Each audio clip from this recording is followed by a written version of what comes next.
Good morning all friends. मेरे legal advice by Sheikh Javed Mohammad advocate channel पर आपका स्वागत है। आज का हमारा टाइटल है नोटरी और एग्रीमेंट में क्या अंतर है। What is the different between notary and agreement.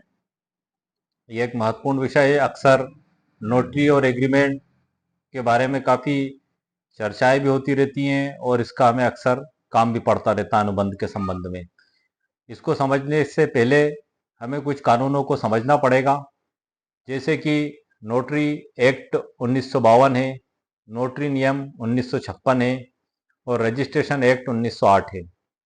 Notary act 1952 में कुल 1 लगायत 16 धाराएं हैं और इसकी धारा 8 में नोटरी एडवोकेट के कार्यों के बारे में बताया गया है, जिसमें एग्रीमेंट के बारे में भी बताया गया है कि नोटरी एडवोकेट एक एग्रीमेंट का सत्यापन कर सकता है और वो पूरे कार्यों की सूची दी गई है जिसके तहत नोटरी एडवोकेट के द्वारा जो कार्य किए जाएंगे। इसी प्रकार से नोटरी एक्ट 1952 की धारा 15 के तहत प्रदत्त शक्तियों का इस्तेमाल करते हुए केंद्र सरकार राजपत्र में अधिसूचना जारी कर नियम बना सकती है। उन्हीं नियमों के तहत नोटरी नियम 1956 बनाया गया है। नोटरी नियम 1956 में कुल 1 लगायत 17 धाराएं हैं। इन दोनों एक्टों को इसी उद्देश्य से और इसी मकसद से बनाया गया है कि नोटरी के द्वारा जो भी कार्य किए जाएंगे उसके जो नियम और उसकी जो शर्तें हैं और उसके उल्लंघन में अगर कोई कार्य किया जाता है तो उसमें क्या दंड के प्रावधान इन कानूनों में बताया गया है। और रजिस्ट्रेशन एक्ट में जिन दस्तावेजों का रजिस्ट्रेशन अनिवार्य है उनके बारे में बताया गया है। तो आज का हमारा जो टाइटल है कि नोटरी और एग्रीमेंट में क्या अंतर है, वो इन्हीं तीनों कानूनों से संबंधित है। और चूंकि नोटरी का अगर जिक्र आता है तो ये दोनों कानून नोटरी एक्ट 1952 और नोटरी नियम 1956 को समझना हमें बेहद ज़रूरी है। तो अब मैं आपको इस बारे में जानकारी देता हूं कि नोटरी और एग्रीमेंट में क्या अंतर है। मैं आपको एक बात क्लियर बता देना चाहता हूं, नोटरी और एग्रीमेंट में क्या अंतर है। नोटरी जो एक एडवोकेट है, गवर्नमेंट के द्वारा उसको लाइसेंस देकर नियुक्त किया जाता है धारा 3 के तहत प्रदत्त शक्तियों का इस्तेमाल करते हुए। और नोटरी नियम 1956 की धारा 3 में जो योग्यताएं दी गई हैं उनके तहत एक अधिवक्ता को नोटरी एडवोकेट नियुक्त किया जाता है। एग्रीमेंट जो किया जाता है तो एग्रीमेंट पंजीकृत जो एग्रीमेंट है वो रजिस्ट्रेशन एक्ट 1908 के तहत जो रजिस्ट्रार कार्यालयों का गठन किया गया है उसके तहत इस एग्रीमेंट को किया जाता है। इसमें स्टाम्प ड्यूटी भी अदा की जाती है और रजिस्ट्रार कार्यालय में दोनों पक्षों को उपस्थित होकर इस एग्रीमेंट का निष्पादन करना पड़ता है। इस एग्रीमेंट को पंजीकृत एग्रीमेंट कहते हैं, रजिस्टर्ड एग्रीमेंट कहते हैं और ये रजिस्ट्रार ऑफिस में इसका निष्पादन होता है और इसका रिकॉर्ड हमेशा रजिस्ट्रार ऑफिस में उपलब्ध रहता है। आप ऑनलाइन भी इसको निकाल सकते हैं। ये एक पब्लिक दस्तावेज के रूप में हमेशा ये उपलब्ध रहता है। नोटरी एडवोकेट के द्वारा जो एग्रीमेंट निष्पादित किए जाते हैं उनका रिकॉर्ड नोटरी एडवोकेट के द्वारा रखा जाता है और वो ऑनलाइन या पब्लिकली उपलब्ध नहीं हो पाता है, लेकिन जो रजिस्टर्ड दस्तावेज है वो ऑनलाइन गवर्नमेंट के पास हमेशा उपलब्ध रहता है। आप जब भी चाहें उसका रिकॉर्ड उसको प्राप्त कर सकते हैं। तो इस प्रकार से इन सभी कानूनों को समझने के लिए मैंने कंप्यूटर स्क्रीन पर इन सभी कानूनों को अपलोड करके रखा है, जिसकी आगे की डिटेल जानकारी मैं आपको कंप्यूटर स्क्रीन पर दूंगा। और जो पंजीकृत एग्रीमेंट जो निष्पादित किया जाएगा उसकी ड्राफ्ट भी मैंने तैयार करके रखी है कंप्यूटर स्क्रीन पर कि यदि कोई एग्रीमेंट पंजीकृत किया जाएगा तो उसमें किन बातों का उल्लेख किया जाएगा, किन नियम शर्तों का पालन किया जाएगा, उसकी ड्राफ्टिंग किस प्रकार की होगी, ये मैंने कंप्यूटर स्क्रीन पर आपके लिए अपलोड करके रखी है। और ये ड्राफ्टिंग एक नोटरी एडवोकेट के लिए भी लाभदायक है। वो इसका इस्तेमाल नोटरी एडवोकेट के द्वारा किए जाने वाले अनुबंध पत्रों में भी कर सकता है। तो अब आगे की जानकारी सर मैं आपको कंप्यूटर स्क्रीन पर दूंगा। तो आइए सर हम कंप्यूटर स्क्रीन पर चलते हैं और मैं आगे की जानकारी आपको कंप्यूटर स्क्रीन पर देता हूं। तो आइए सर हम कंप्यूटर स्क्रीन पर चलते हैं। जैसा कि आप देख रहे हैं अब हम कंप्यूटर स्क्रीन पर आ चुके हैं।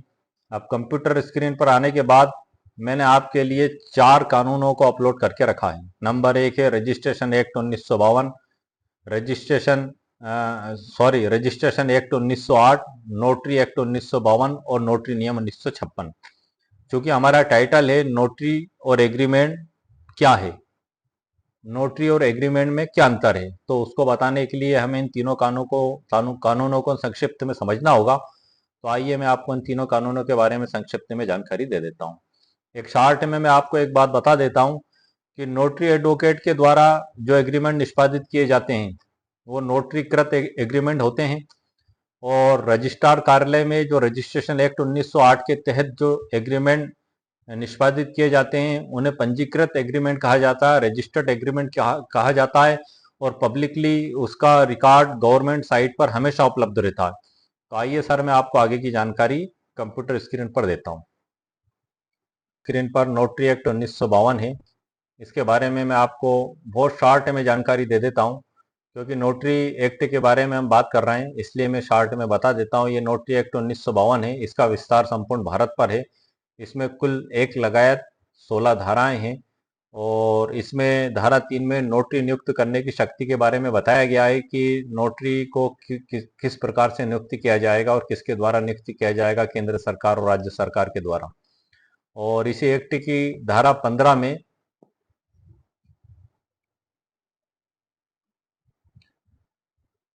इसी एक्ट 1952 की धारा 15 में जो शक्तियां दी गई हैं उसी के तहत नोटरी नियम 1956 बनाया गया है। मैं उसके बारे में भी आपको शॉर्ट में बता देता हूं।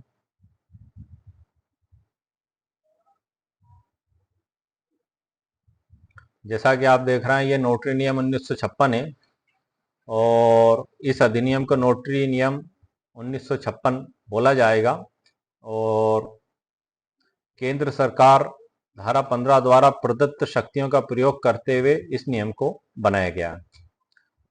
इसमें नोटरी के रूप में नियुक्त होने की योग्यताओं को धारा 3 के बारे में बताया गया है, और इसके बाद जो रजिस्ट्रेशन एक्ट है 1908 उसके बारे में मैं आपको जानकारी बता देता हूं।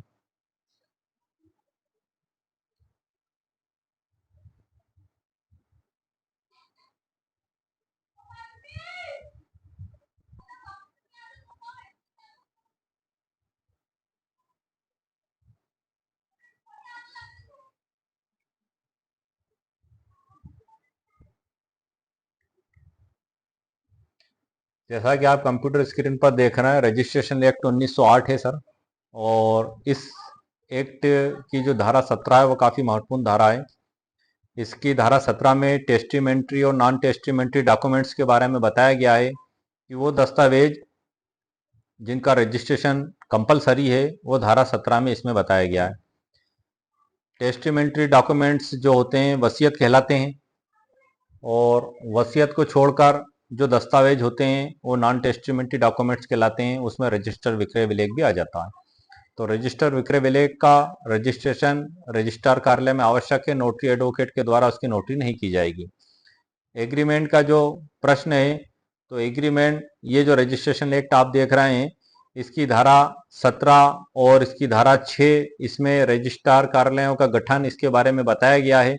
तो इसमें जो एग्रीमेंट किया जाएगा वो ऑनलाइन MPIGR की साइट पर किया जाएगा, और रजिस्ट्रार कार्यालय में दोनों पक्षों को उपस्थित होना पड़ेगा। जो डॉक्यूमेंट्स हैं जिनके बारे में एग्रीमेंट किया जा रहा है उनको अपलोड किया जाएगा, स्टाम्प ड्यूटी अदा की जाएगी और विधि अनुसार इसका निष्पादन किया जाएगा। इस प्रकार का जो एग्रीमेंट है वो एग्रीमेंट रजिस्टर्ड एग्रीमेंट कहलाता है, और नोटरी एडवोकेट के द्वारा जो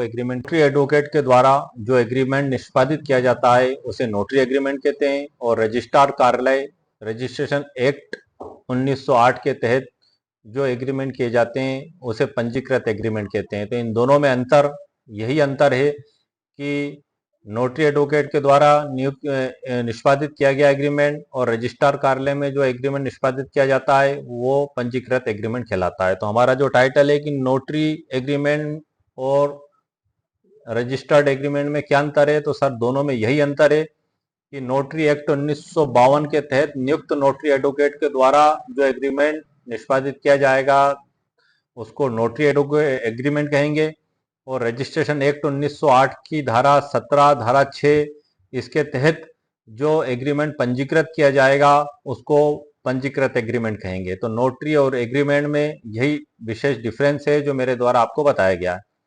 जो हमारा टाइटल है, उस टाइटल में भी इसी बात का उल्लेख किया गया है। उसका मैंने आपको जवाब कंप्लीट सर जवाब दे दिया है। अब मैं इसकी ड्राफ्टिंग और बता देता हूँ कि वो ड्राफ्टिंग क्या होगी, जो रजिस्ट्रेशन एक्ट 1908 के तहत रजिस्ट्रार ऑफिस में रजिस्टर्ड किया जाएगा। आइए सर देखते हैं।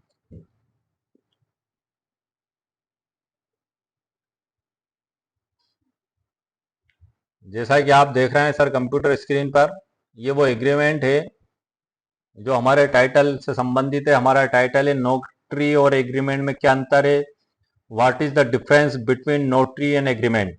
तो ये सर वो एग्रीमेंट है जो रजिस्ट्रार ऑफिस में रजिस्टर्ड किया जाएगा। इसकी ड्राफ्टिंग में आपको पढ़कर बता देता हूँ, ताकि ये आप लोगों के लिए, सभी के लिए काम की है, हमारे एडवोकेट्स के लिए, एक आम व्यक्ति के लिए भी। तो इसमें सर आप देखेंगे कि ऊपर सबसे पहले लिखा जाएगा अचल संपत्ति के विक्रय के लिए करार।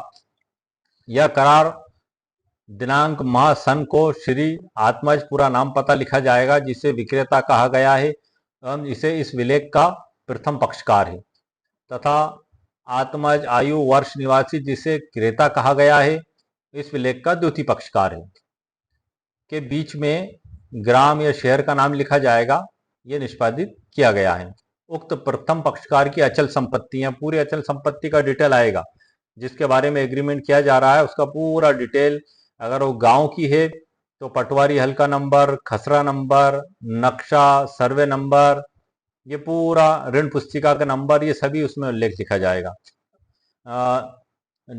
संपत्ति रोड पर स्थित है, जिसका विस्तृत विवरण नीचे अनुसूची में किया गया है, जिसका कि वह पूर्ण रूपेण स्वामी होकर उसका आधिपत्यधारी है। अब अनुसूची जो इसमें बनाई गई है कि संपत्ति का विस्तृत विवरण, यह अनुसूची 1 में किया गया है।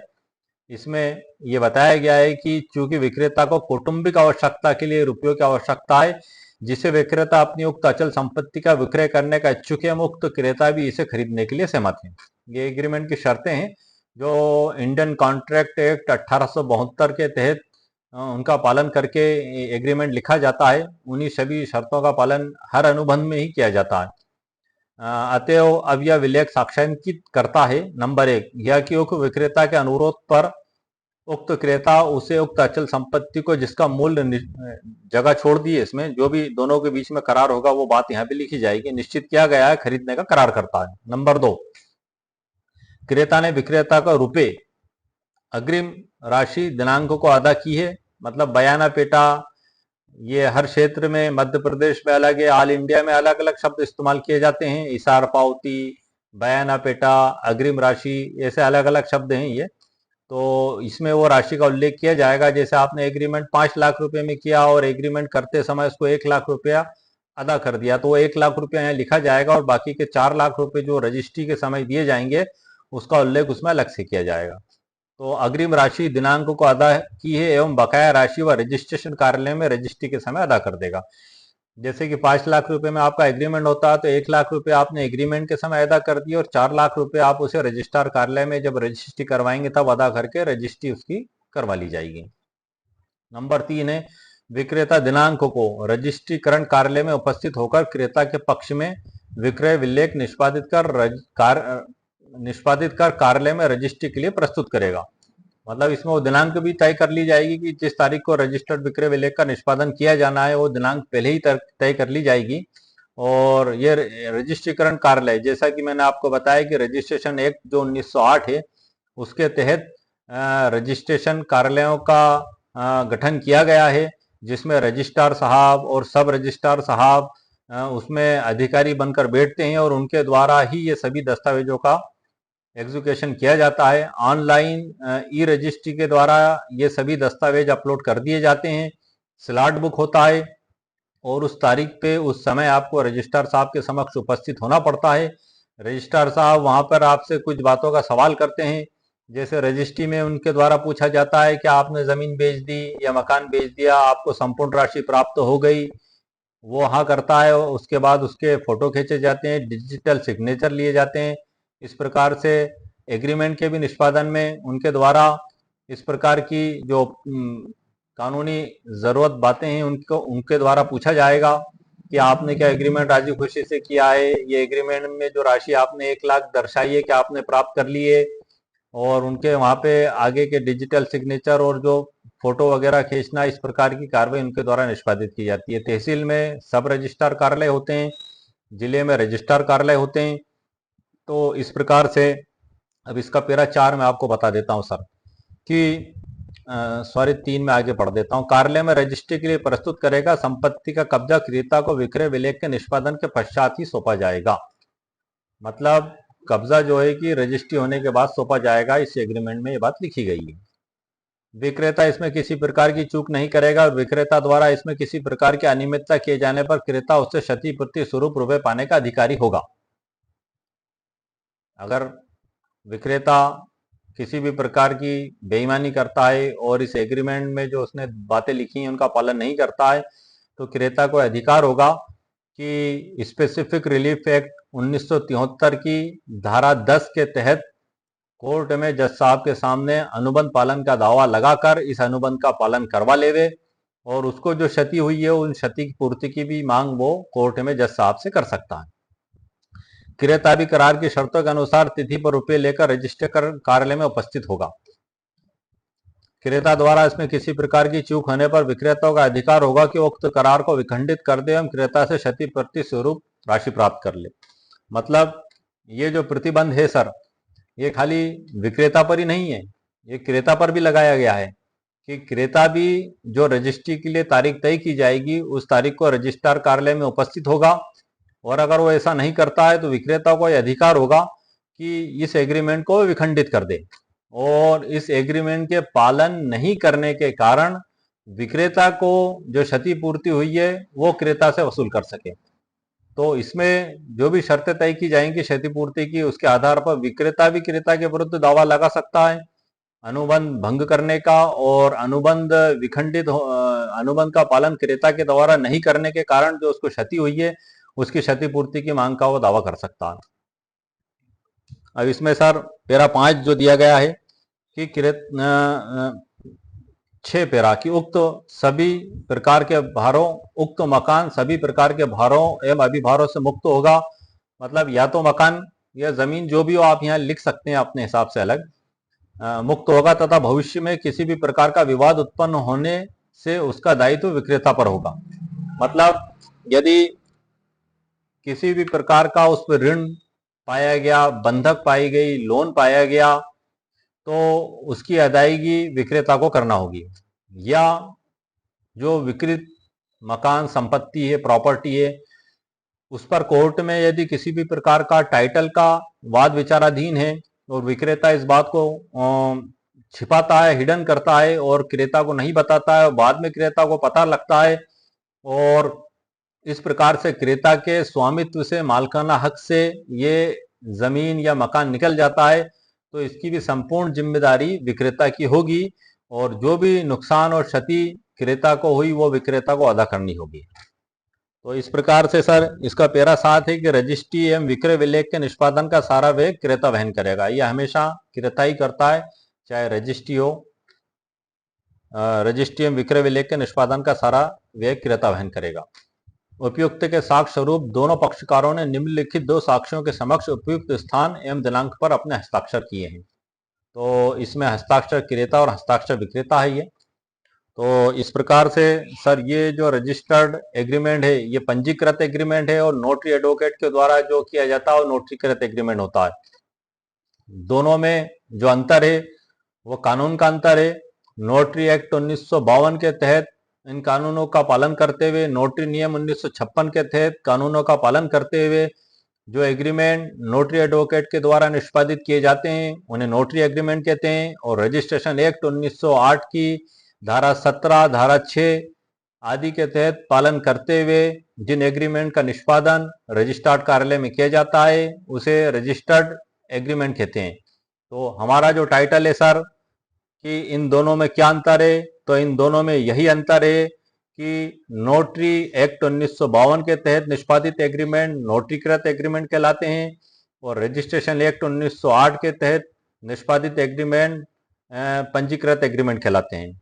इन दोनों में कानूनों का भी फर्क है और दोनों की उपलब्धता भी अलग अलग इसमें डिफाइन की गई है कि एक पब्लिक दस्तावेज होता है जो गवर्नमेंट साइट पर हमेशा उपलब्ध रहता है और नोटरी एडवोकेट को स्वयं उन सभी डॉक्यूमेंट्स को संभाल कर अपने कार्यालय में रखना होता है। तो इस प्रकार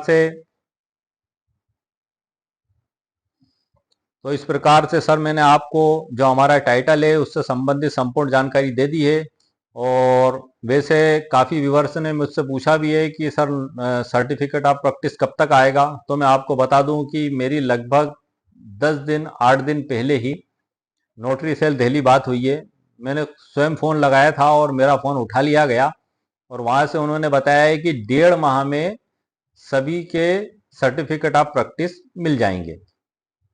और 1.5 माह का जो समय है उसमें 10 दिन का समय तो लगभग बीत चुका है, तो 1 माह 15 दिन लगभग और ये उनके द्वारा मुझे बताया गया है। और ये जानकारी उनके द्वारा सिर्फ मुझे ही नहीं दी गई है, मेरे एक मित्र अधिवक्ता ने भी नोटरी सेल में फ़ोन लगाया था तो उनको भी यही जानकारी दी। तो इस प्रकार से ये कन्फर्म है कि सभी हमारे ऑल इंडिया के नोटरी एडवोकेट्स का जो सर्टिफिकेट ऑफ प्रैक्टिस है वो लगभग 1 माह 1.5 माह के अंदर मिल जाएगा। और उसके बाद सभी notary advocates notary register, notary की सीलें बनाकर अपना व्यवसाय प्रारंभ कर सकते हैं। और सर मैं आपको एक बात की और जानकारी दे दूं कि मैंने मेरे चैनल पर नोटरी से रिलेटेड तकरीबन 40 वीडियो अपलोड किए हैं। लगभग हर टॉपिक पे मैंने वीडियो अपलोड किया है और मुझे लगता है कि लगभग नोटरी के सभी टॉपिक पूरे हो चुके हैं। अब जो आने वाले समय में जो भारतीय जो BNS है और BNSS है और भारतीय साक्ष्य अधिनियम है, इसमें भी संशोधन हुए हैं। तो मैं आप लोगों की जानकारी के लिए अब उन पे आने वाले समय में वीडियो बनाना प्रारंभ करूंगा। भारतीय नागरिक सुरक्षा संहिता 2023 और भारतीय न्याय संहिता 2023, इसमें काफ़ी महत्वपूर्ण संशोधन हुए हैं। उसके बारे में मैं आपको अब आने वाली वीडियो में जानकारी दूंगा। तो सर मुझे उम्मीद है कि आपको मेरा वीडियो पसंद आया होगा। मेरे वीडियो को आप सर लाइक भी करें, शेयर भी करें और सब्सक्राइब भी करें। और अगर आपको नोटरी से रिलेटेड किसी भी प्रकार की जानकारी अगर आपको चाहिए तो कमेंट्स बॉक्स में आप लिखें, मैं पूरी कोशिश करूंगा आपके सवाल का जवाब देने की। और दूसरा मेरा आप लोगों से यह भी कहना है कि नोटरी एक्ट 1952 और नोटरी नियम 1956 ये काफ़ी छोटे एक्ट हैं, कोई बहुत बड़े एक्ट नहीं है, लेकिन हमें अक्सर इन कानूनों की जानकारी नहीं होने के कारण परेशानी उठाना पड़ती है। और चूंकि ये ऑल इंडिया में लागू एक्ट है, ये किसी स्टेट तक सीमित नहीं है कि सिर्फ मध्य प्रदेश या महाराष्ट्र या उत्तर प्रदेश में, नहीं सर, ये ऑल इंडिया में लागू है। तो इसलिए मैंने पूरे ऑल इंडिया के हमारे एडवोकेट्स साथियों को लाभ और फ़ायदा पहुंचाने के मकसद से मेरे वीडियो बनाए हैं और मेरे चैनल पर मैंने ये वीडियो अपलोड किए हैं ताकि मेरे नोटरी एडवोकेट्स को किसी भी प्रकार की परेशानी का सामना ना करना पड़े। यदि उनके मन में सवाल पैदा होता है कि नोटरी से रिलेटेड अगर कोई जानकारी हमें कहीं हासिल करना है तो वो मेरे चैनल पर देख लें। मेरी पूरी कोशिश है कि नोटरी के हर पहलू पे मैं वीडियो बना दूं, क्योंकि नोटरी का जो एक्ट है ये काफ़ी बड़ा एक्ट नहीं है और लगभग नोटरी के हर पहलू पे मेरे द्वारा मेरे चैनल पर वीडियो अपलोड कर दिए गए हैं आप लोगों के लिए। तो आप उन वीडियो को देखकर फ़ायदा हासिल करें और मेरे वीडियो को आप लाइक भी करें, शेयर भी करें और सब्सक्राइब भी करें और ज़्यादा से ज़्यादा शेयर करें ताकि हमारे ऑल इंडिया के सभी अधिवक्ता साथियों तक ये वीडियो पहुंच सके और वो इन जानकारियों से लाभ प्राप्त कर सकें। इसी के साथ सर ओके, शुक्रिया, थैंक यू।